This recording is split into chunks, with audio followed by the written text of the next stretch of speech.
Everybody has a conscience, and everybody draws the line at certain places. That's it. That's it. But just don't forget we're a citizen of America too.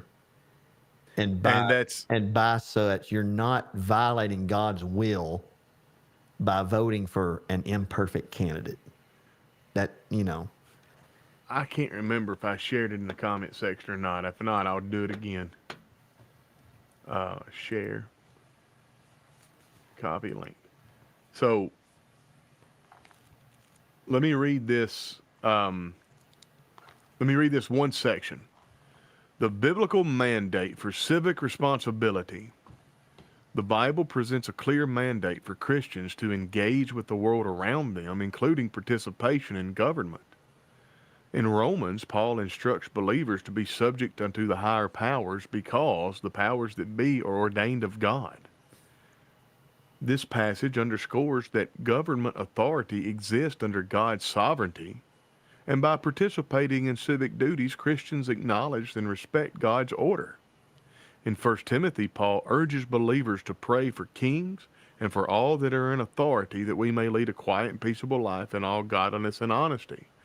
This instruction emphasizes the importance of interceding for leaders and reflects an active concern for the state of governance. James teaches that prayer is powerful because our prayers should be accompanied by corresponding action. Therefore, if we pray for righteous leadership, it follows that we should also take practical steps, such as voting, to promote it. yeah. Why, oh why, do we think that if our government is ordained by God, that the system of getting leadership is not also ordained by God? Yep. So let's participate in it. What do you say to somebody that they're just caught up on how, well, one of them, just like with Trump, well, he doesn't completely oppose all, abortion or something. So a vote for him is a vote for, It's the perfect solution fallacy. The perfect solution fallacy is a subcategory of the false dichotomy. The perfect solution fallacy is arguing that a course of action is no good because it is not perfect. This essentially assumes the opposite of the golden mean fallacy, rather than assuming the extremes cannot exist and the middle is correct. It assumes the middle cannot exist and a solution is either absolutely perfect or entirely undesirable. This is used then to argue that the hypothetical perfect solution must be used, or that a solution is useless because some part of the problem will remain after it has been implemented.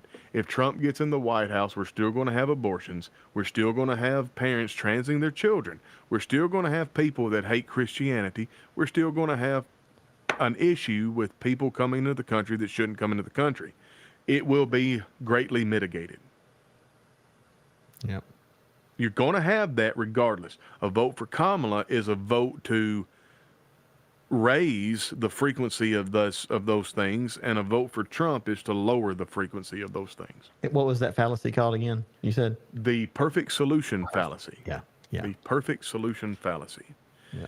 Trump is not the perfect solution. He's just he's not even a much better solution than some of the others, but he's incrementally better.